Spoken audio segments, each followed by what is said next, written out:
Hey, Anton. Yeah, Margaret? You know people don't talk about enough? What?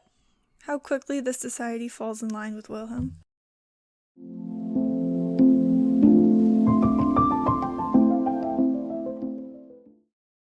Welcome to People Don't Talk About Young Royals. I'm Margaret. My pronouns are they, them. And I'm Anton. My pronouns are he, they. And we're people here to discuss the show our friends are sick of hearing us talk about. If that sounds like you, stick around. If your friends sent you this podcast out of a desperate attempt to get you to watch Young Royals, take this as a sign. Go watch Young Royals, then come back to this podcast. Margaret, what are we talking about today? Today we will be having a thematic discussion of Season 1, Episode 5, narrowing in specifically on what Young Royal says about the monarchy, upper class, and Wilhelm's place within the royal family. Woohoo! In this discussion, we won't be summarizing the plot of the episode because we already did that. If you need to want a refresher, head back 10 episodes in our feed to our most recent This Week in Lershka for a full breakdown. This episode discussion will likely be all over the place, so strap in. You have been warned. Where to even begin with this? I mean, I don't feel compelled to go in chronological order, so do you want to start with your cold open? I'd love to start with my cold open, and I'm glad you don't feel compelled to go in chronological order because my list was not in chronological order. I don't think mine was either. So. I was going to say, I'm going to have a hard time figuring out what's chronological. So my cold open was the society falling in line with Wilhelm. And that's really mostly that scene when they're in the room that they had the society meeting in. Mm-hmm. And Wilhelm posits a plan that isn't August's dumb plan that would have never worked. And the rest of the society is just like, yeah, okay, let's do it. And then when Wilhelm walks out, they all get up and leave with him. Yeah. And I wanted to bring that up because until then, they had been very, very much at August's beck and call, almost. Yeah. I mean, it really connects back to in last episode what August says during the drinking society party scene. Mm-hmm. And it's interesting because to a degree, you see all the society people. Well, the thing is, taking that scene a little fast, you're like, oh, the society is kind of razzing him or making fun of him for making such a big deal about them being being loyal to the royal family. But they do that because Wilhelm says let's move on. Mm-hmm. Or something like that. There's little hints of his authority, I think, in episode 4. Mm-hmm. Where you get just this sense of well, we're not being too serious about it. We are still behaving in our roles as members of the nobility to a point. Mm-hmm. And it's just this slight power move that does establish Wilhelm can throw his weight around and have it be effective. Yeah. If he chooses to. Yeah. And I think, correct me if I'm wrong, mm-hmm. but I think this is maybe the first time he's done it. No, yeah, I definitely think so. I think in previous episode I referred to it as the moment he kind of becomes Crown Prince Wilhelm. Mm-hmm. There's a certain shift in demeanor that doesn't necessarily persist in all aspects of his life. He's not that way around Simon, but we access a new part of him. Yeah, in that moment. For sure. Yeah. A version of him that's a lot more calculated and a lot more just very strictly this is what is happening. Mm-hmm. Yeah, I do think it's interesting, like you said, that he isn't that way around Simon, because the one time that he almost is, I would argue, is in the music room, and we see how horribly that goes. Yeah. I mean, he's a lot more volatile in the music room. But I guess I would argue, I would say maybe for the first few moments of questioning Simon of whether or not it's true. Mm-hmm. Of did you supply drugs for the party? Mm-hmm. There's that little bit, and then when Simon reacts understandably so badly, it the Wilhelm we've recognized for the past 5 episodes starts popping out, and we start getting more true Wilhelm, just emotional reactions. And I think it's in this moment of feeling he needs to handle this situation. Mm-hmm. And it's interesting because the music room scene comes before the second society meeting mm-hmm. scene, and I think it does track this interesting evolution from first society scene in the gym where August tells Wilhelm he's hiding it best he can, clearly very, very hurt, very vulnerable, not in a position to do much of anything. Comes at the situation with Simon with a lot of aggression born of stress. Mm-hmm. And then I think it's almost this repositioning of determining who this very pointed aggression and calculus should be directed to. Yeah. And it's this decision of oh no, Simon is entirely the wrong person for that. Actually it's August. Mm-hmm. Who with this ammunition Simon has given me, I can turn this into something. Mm-hmm. And it really is one of the first times we really see Wilhelm being opportunistic in a way that fits his station. Yeah. I mean, and as covered in his character episode, for reasons that are entirely selfless and are not aligned with what the royal family would want him to do. Most likely, but he is still using the tools at his disposal, which is one of my favorite that's one of my favorite things about the series is mm-hmm. the ways in which you see Wilhelm using the tools he's learned in ways they weren't intended for. Yeah, I agree. But I think that then could extend to the persistent thoughts we get briefly voiced by August when talking to Vincent of mm-hmm. What do you think? I've written down the quote before, but I don't have it written down verbatim this time. But what kind of king do you think Wilhelm will be along those lines? Yeah. And this real interrogation of the legacy of this institution and what August believes is deserving of it. Mm-hmm. Regardless of what you want to pull into that sense of doubt, mistrust, skepticism mm-hmm. that August seems to bring to Wilhelm, given the revelation that he is intimately involved with not only a guy but a commoner, and which of those things is worse? Yeah. I honestly would argue that commoner is worse in August's head. I know I've definitely thrown some shots at him for having in this cycle for having a potentially homophobic motivation. I don't want to totally discount that, but it does the prejudice that we have shown the most evidence of August having over and over and over again is classism. So yeah, but then he kisses Sarah. I mean, also misogyny. Yeah, that's true. And so, there are a lot of things tied up in this.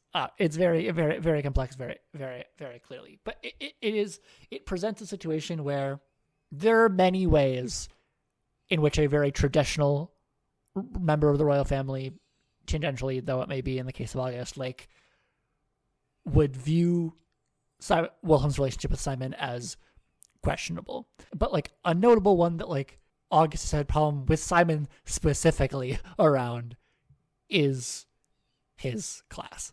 And so you like already we had nervousness around August, like not wanting Wilhelm and Simon to be friends.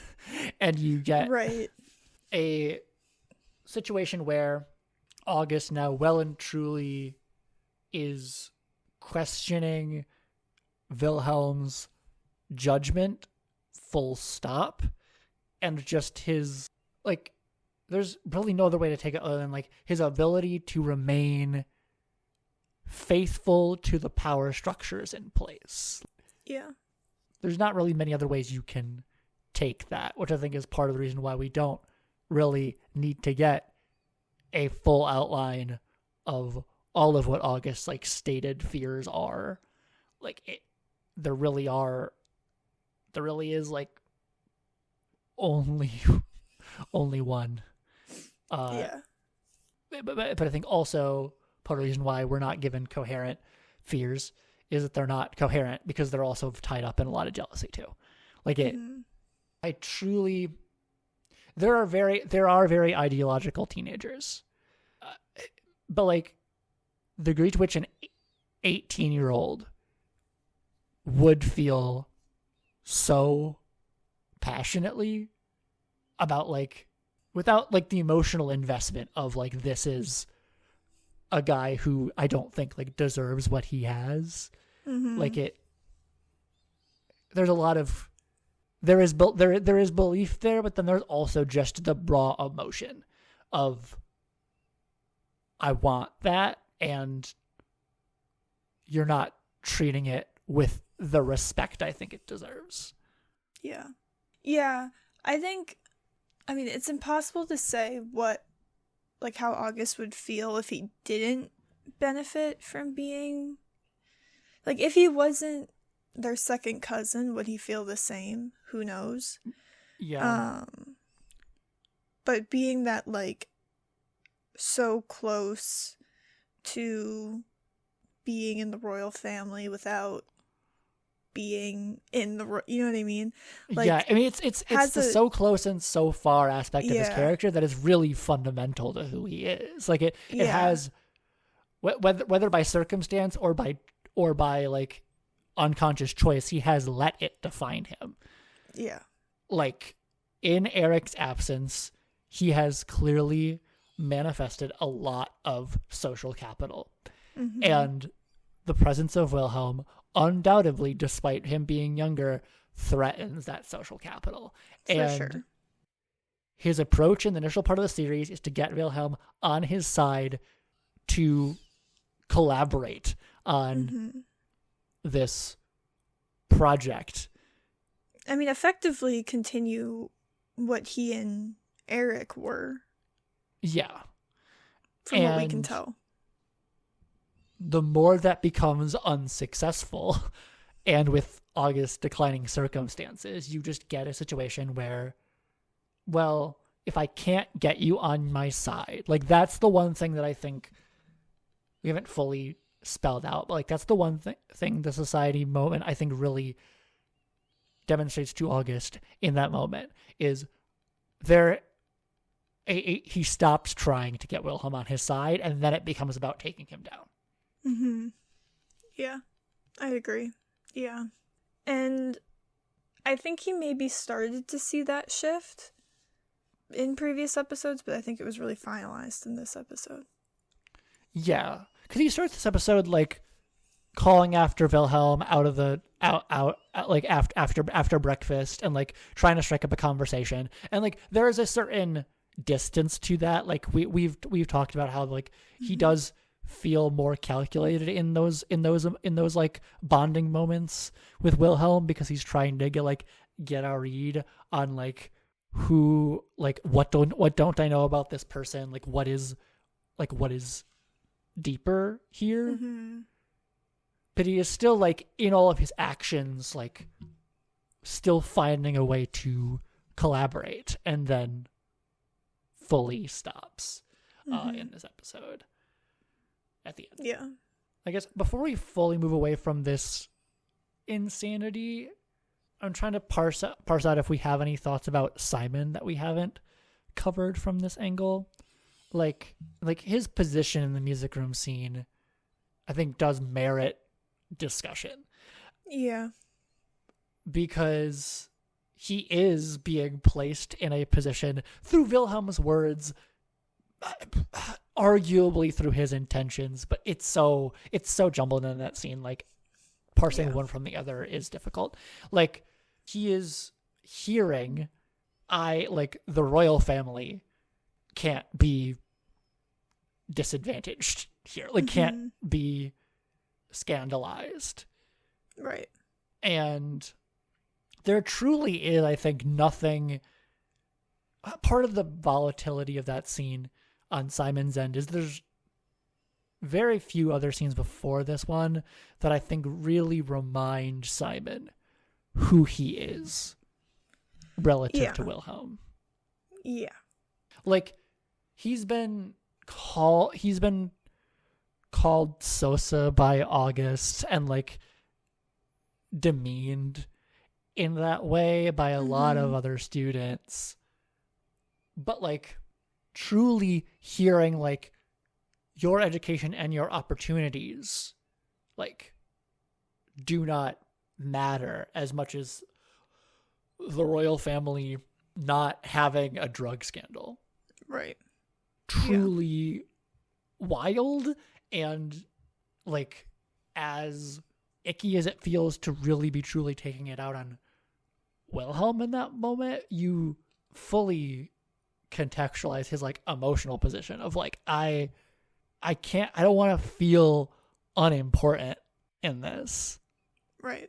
Like that's the one thing you can say for Simon that I think gets him through scrapes like this emotionally is the like he has self-esteem. Like he has managed to carve out a strong sense of like determination and ambition and a real sense of like, no, I shouldn't be being treated like this. And communicating that. Yeah, I agree. And obviously I agree with his side of the like, just because you don't feel like you can have a drug scandal doesn't mean that I should be kicked out of school. Right, yeah. Because like, duh. And okay, I will point out that like Wilhelm doesn't ever. That is somewhat read between the lines. Wilhelm never actually directly. Well, I mean that is the plan. Wilhelm never says that he's planning on going along with that plan. Right. Wilhelm is very. That's one of the biggest like tongue ties you get in that scene. So it's But I do also. I think it's very interesting the impact a drug scandal would have on all the players of this situation. Yeah. Like, it would have a very different impact on Simon than it would on Wilhelm, than it would even on the other society members. Yeah. That, like, I think is interesting to think about. Yeah. Yeah, I mean, I think I've mentioned before that like the like drugs aspect of season 1 really, I mean this is the plot line that I think really demonstrated and cemented my faith in the writing of the show, because it is a thing that like doesn't make whole bunch of sense until this episode. And the way it just kind of shows off like dynamics of class, just very starkly, very obviously, like, and is stated like Alexander will probably just end up out of school in Switzerland. Like, and then Simon's like, I will just be kicked out. There's like, I will be kicked out. Maybe my sister will also be kicked out, and will probably have to go back to the public school that was a living hell for her. Yeah. And then Wilhelm, I think the stakes for him are, a lot of them are rather emotional because of his like economic security, but like definitely don't want to like entirely like shortchange them. Like, he has already embarrassed his family once. Like, I mean, yeah, he was kind of told in no uncertain terms the first episode, like, you need to get your shit together. Yeah. So, for that to not a super long time later and nearly immediately after the passing of his brother, to then have a drug scandal would not encompass getting your shit together. Yeah, it wouldn't be following your prompt, your orders. It's not following orders. Yeah, but neither of them had a drug scandal in the end because they let Alexander take the fall. Yep, which they is figured it out. Really, truly, genuinely the only way that would have worked. But I've said my piece on that subject in every other episode this cycle. Yes. I don't need to do it again. Yeah. I guess sort of closing out to my estimation, kind of following this theme of parental pressure, we can close out by talking about Felice. Okay, Felice. Yeah. What do you want to say about Felice? Because I know what I want to say about Felice. I'm curious about what you have to say. I'll pivot off of you. Okay. I just feel like we need to talk about how this episode, she is like, you know what, Mom? No, I'm going to do my thing. And her thing is not letting her mom make her feel bad because the dress doesn't fit. Mm-hmm. Not being Lucia because it is what her mom wants. She gives it to Sarah instead because she could tell it actually meant something to Sarah. Yeah. Which I have to believe is something that her mom is not happy with. Yeah, I would believe that, yeah. I do. Something we don't get, like, really fleshed out is what her mom thinks of her being friends with Sarah. And that is always something I've been curious about. Yeah. Our only real insights are our family day in episode 3. Mm-hmm. But she doesn't, like, comment on their friendship. The only, like, interaction that she has with Sarah is, like, I ride the horse. And it's like, no, that's Felice's horse. Yeah. I think I remember at the time we, like, clocked as, like, there's a politeness there. Mm-hmm. But I think it is very clear, like, there's not a warmth like there is when Wilhelm shows up. Right. And so, like, I mean, I think it is interesting in this sense that, like, in all the ways that Smee-san is controlling, friends seem to be the aspect that she actually leaves up to Felice. Yeah, I would agree. Which does make her a little bit more three-dimensional. Like, it's like she's not, like, domineering, controlling every single aspect of her daughter's life. I think that would be unrealistic, and, like, Felice probably would have broken from that way sooner if it was less insidious than that. Mm-hmm. If it was more insidious than that, I mean. Yeah. Like, there's a subtlety to Smee-san that doesn't exist in, say, Christina. What? Yeah, no, fully agree. Especially thus far. So you get a real, like, everything is phrased as in, like, oh, like, in your best interest. Mm-hmm. This, like, should be a good thing. Which, like, Christina does too, but there's a lot more guilt-tripping manipulation in Christina's tactics. Yeah, because with Christina, it's it's very explicitly about, like, expectation, obligation, duty. Yeah. Whereas, like, I mean, it's Smee-san is really just perfectly encapsulated in that really passive-aggressive, I was just trying to help. Mm-hmm. Yeah. That we get as her, like, closing line of this episode. Yeah. And, I mean, truly, slight to major spoiler, but I am just reflecting, like, that's her last line of dialogue, like, on screen and basically at all, to my recollection. I think you might be right. And so, what an exit! I think it just kind of, like she has the dynamic between her and Felice has just kind of fundamentally changed. Mm-hmm. And you just sort of, I think something in the air makes you understand that. Yeah.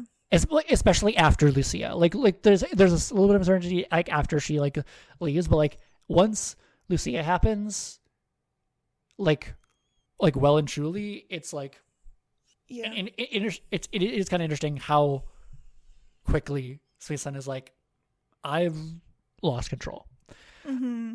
and is sort of made to accept that in a really decisive way. That mm-hmm. is, it's curious. Yeah.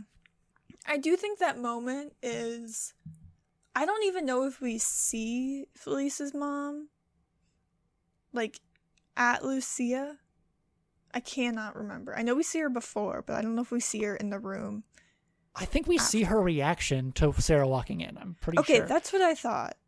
But and I think that's the moment where she's like, yeah, I've lost, like, all. And also something that I feel like I created in my head, but I'm fairly certain did not happen at all because I was desperately searching for it to see if I could make it the like episode art for Felice's character episode, but mm-hmm. I don't think it exists. Is a moment when Sumi-san and Felice like catch eyes like in Lucia. I was certain that happened, but I couldn't find it, at least just by like scrubbing through. I don't think I remember that. Okay, yeah, then I definitely invented it then. But I think also that in and of itself becomes powerful because Felice isn't even thinking about her mom to the point of looking at her in defiance. Right. It's just, I have made my decision and I'm not going to even like check in with you to see if it upset you. Mm-hmm. It's beautiful. Beautiful. Beautiful work. It's incredible stuff. Truly. Okay. Do we have anything else? I'm not sure if we do. There is a lot of privilege punishment stuff in this, and there's also not tons, but I think often ends up happening for instances when there isn't a visible presence of the royal family. Yeah, I feel like a lot of the privilege punishment stuff was really surrounding what we talked about for the first part of the episode. Yeah. Because that's sort of, like, that dynamic is kind of a stand-in for the royal family in some ways. Yeah. I mean, we've talked about August being a proxy in many ways.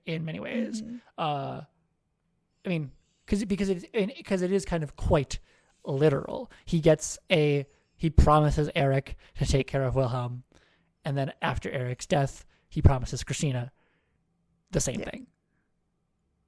Which, I mean, if that's not symbolic. Yeah. I never get over it. I'm just like, yeah.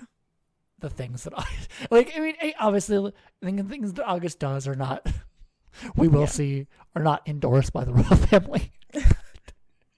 You mean posting that video of your second cousin, who's also the crown prince, isn't endorsed by the royal family?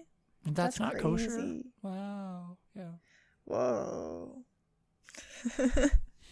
Okay.